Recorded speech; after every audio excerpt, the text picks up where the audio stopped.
కాసేపట్లో ఖమ్మం జిల్లాకు చేరుకోబోతున్నారు సీఎం రేవంత్ రెడ్డి. జగన్నాథపురంలో రైతు ఆశీర్వాద సభకు హాజరవుతారు. రైతు భరోసా నిధుల విడుదల, పాస్ పుస్తకాల పంపిణీ, 9 రోజుల్లో 9,000 కోట్ల రైతు భరోసా నిధుల విడుదల. అలాగే సీఎం సభ సందర్భంగా అక్కడ కొన్ని ఫ్లెక్సీలు కూడా ఆసక్తికరంగా మారాయి. రేవంత్, ఎన్టీఆర్ ఫోటోలతో టీడీపీ ఫ్లెక్సీలు ఏర్పాటు చేసింది. మరోవైపు వైఎస్ జగన్ ఫోటోలతో కొంతమంది స్థానికులు ఫ్లెక్సీలు ఏర్పాటు చేశారు.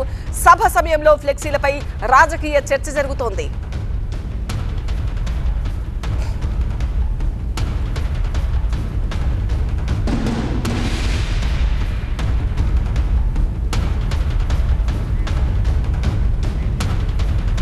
మా ప్రతినిధి నారాయణ లైవ్ లో జాయిన్ అవుతున్నారు. సభకు సంబంధించిన మరిన్ని అప్డేట్స్ తో. నారాయణ, సభ జరుగుతుండడం అదొక వార్త అయితే, అక్కడ కనిపిస్తున్న ఫ్లెక్సీలు కూడా చర్చనీయాంశమయ్యాయి. రేవంత్ రెడ్డి ఎన్టీఆర్ ఫోటో, అలాగే జగన్ రేవంత్ రెడ్డి భట్టి ఫోటో.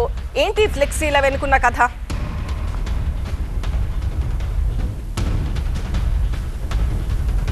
ఖమ్మం జిల్లాలో రాజకీయాలు ఎప్పుడు కూడా భిన్నంగా ఉంటాయి. ఇప్పుడు సీఎం సభ మరి కాసేపట్లో రేవంత్ రెడ్డి సభ జరగబోతున్నటువంటి నేపథ్యంలో ఈ ఫ్లెక్సీలు సర్వత్రా కూడా ఆసక్తికరమైనటువంటి చర్చకు దారితీస్తాయి. ఇప్పుడే కాదు, గత కొద్ది కాలంగా ఖమ్మం జిల్లాలో ఏ రకమైనటువంటి సభలు జరిగినా ఇటు టీడీపీ, వైసీపీకి సంబంధించినటువంటి అభిమానులు ఆయా పార్టీల జెండాలు ఫ్లెక్సీలతో అడావుడి చేస్తున్నారు. ఈరోజు ఏకంగా సీఎం రేవంత్ రెడ్డి సభ రైతు భరోసా నిధులు విడుదల చేయబోతున్నారు. ఖమ్మం జిల్లా చింతకాని మండలం జగన్నాథపురంలో ఈరోజు మధ్యాహ్నం 3 గంటలకు భారీ బహిరంగ సభ జరగబోతుంది. ఈ నేపథ్యంలో ఆయనకి స్వాగత ఫ్లెక్సీలు సభా ప్రాంగణం చుట్టూ కూడా ఏర్పాటు చేశారు. ముందుగా టీడీపీకి సంబంధించినటువంటి అభిమానులు సీనియర్ ఎన్టీఆర్, ఇటు సీఎం రేవంత్ రెడ్డి, కొన్ని ఫ్లెక్సీలలో డిప్యూటీ సీఎం భట్టి విక్రమార్కకు సంబంధించినటువంటి ఫోటోలతో ఫ్లెక్సీలు ఏర్పాటు చేయడం. దానికి పోటీగా వైసీపీ శ్రేణులు, ఆ పార్టీకి చెందినటువంటి అభిమానులు కూడా ఇటు జగన్తో పాటు CM Revanth Reddy, deputy CM Bhatti Vikramarka, ముగ్గురు మంత్రులకు సంబంధించినటువంటి ఫోటోలను కూడా ఏర్పాటు చేయడం, పోటాపోటీగా ఒకే చోట సభా ప్రాంగణం చుట్టూ కూడా ఈ ఫ్లెక్సీలు ఏర్పాటు చేయడం జరిగింది.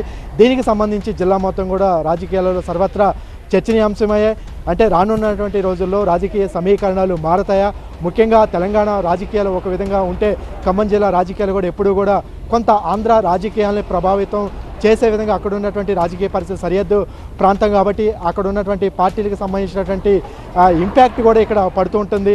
ఎందుకంటే టీడీపీ, వైసీపీకి సంబంధించి ఇక్కడ పార్టీలు పోటీ చేయనప్పటికీ ఆ పార్టీల ప్రభావం ఖమ్మం జిల్లాలో అనేక నియోజకవర్గాలలో ఉంటూ వస్తుంది.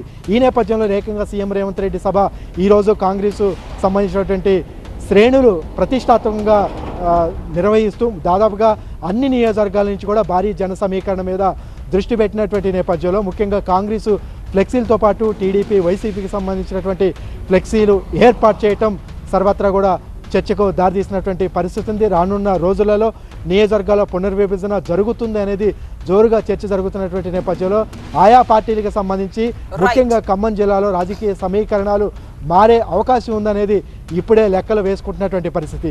ఆ విధంగా జరిగితే టీడీపీ, వైసీపీకి చెందినటువంటి ఓటు బ్యాంకు మీద ప్రధాన రాజకీయ పార్టీలు గురిపెట్టాయి. అందుకనే ఆ పార్టీలకు సంబంధించినటువంటి శ్రేణులు, అభిమానులు తమ వైపు తిప్పుకునేందుకు ఈ విధంగా సభలలో, ఫ్లెక్సీలలో కూడా హడావుడి చేస్తున్నాయి అనేది ఒక చర్చ అయితే జరుగుతుంది. రైట్ నారాయణ.